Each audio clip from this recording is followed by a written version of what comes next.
Hi friends, எல்லோரும் எப்படி இருக்கீங்க? நல்லா இருக்கீங்களா? இன்றைக்கி பருத்தி பால் எப்படி செய்யலான்னு வாங்க பார்க்கலாம்.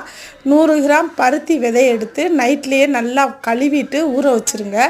ஊற வச்சு காலையில் நல்லா மிக்சியில் அரைச்சிங்கன்னா இந்த மாதிரி பாலாக வந்துடும். வடிகட்டிடுங்க, ஜல்லடையில் வடிகட்டி தனியாக எடுத்து வச்சுக்கோங்க. 100 கிராமுக்கு கிட்டத்தட்ட ஒரு 5-6 பேர் பருத்தி பால் சாப்பிடலாம். அரை மூடி தேங்காய் பாருங்கள் எடுத்து நல்லா பால் எடுத்து வச்சுருக்கேன்.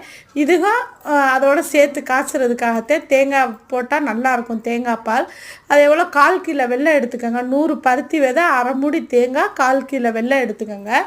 ஒரு 5-6 டேபிள் ஸ்பூன் பச்சரிசி ஊற வச்சுக்கோங்க. ஊற வச்சு அதையும் அரைச்சி வச்சுருக்கேன். அடிகனமான பாத்திரம் எடுத்துக்கோங்க. பருத்தி பால் செய்கிறதுக்கெல்லாம் ரொம்ப ரிஸ்கெல்லாம் தேவையே இல்லை. யார் வேணாலும் புதுசாக செய்கிறவங்க கூட செஞ்சிடலாம். நான் ஈஸியான மெத்தடில் உங்களுக்கு சொல்லித்தரேன் பாருங்கள். பருத்தி பாலும் அரிசியும் ஒன்றா போட்டு நல்லா மிக்ஸ் பண்ணிடுங்க.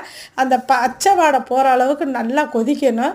கொதித்து நல்லா வரையில் அதுக்கு பிறகு தேங்காய் பால் ஊற்றிடுவோம். இப்போ நான் அதே போல் சுக்கு, அதிமதுரம், மிளகு, ஏலக்காய் வச்சு நல்லா மிக்சியில் பவுடர் பண்ணிவிட்டோம். கையிலையே நாங்கள் இடிச்சிட்டோம். இப்போ பாருங்கள், பச்சை வாடை நல்லா போயிடுச்சு பாருங்கள். அந்த அளவுக்கு நல்லா கொதிச்சாத்தே பருத்தி பாலோட மனம் நல்லா வரும்.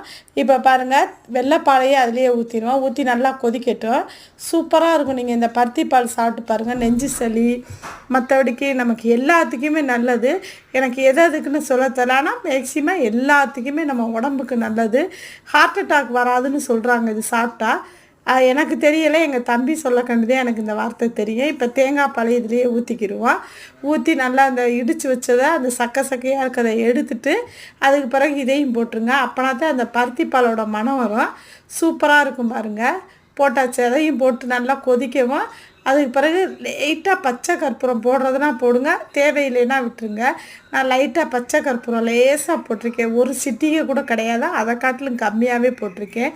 சூப்பராக பருத்தி பால் நம்ம வீட்டில் எந்த கலப்படமும் இல்லாமல் செம்மையாக சூப்பராக செஞ்சுட்டோம் பாருங்கள். ஓகே ஃப்ரெண்ட்ஸ், எங்கள் கல் உப்பு கொஞ்சோண்டு தேவைன்னா போட்டுக்கோங்க.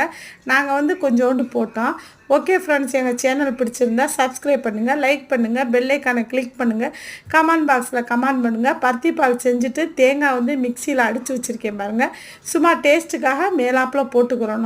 ஓகே ஃப்ரெண்ட்ஸ், இப்படி செஞ்சு பாருங்கள். இதே அளவுக்கு யார் வேணாலும் செய்யலாம். பருத்தி பால் பெரிய ரொம்ப வேலையெல்லாம் கிடையாது. சும்மா இருக்கிற இடத்துல பருத்தி விதையை ஆட்டி எடுத்து வச்சுக்கோங்க. ஃப்ரிட்ஜில் தேங்காய் பால் எல்லாமே எடுத்து வச்சுக்கிட்டு செய்யுங்க. Okay friends, by.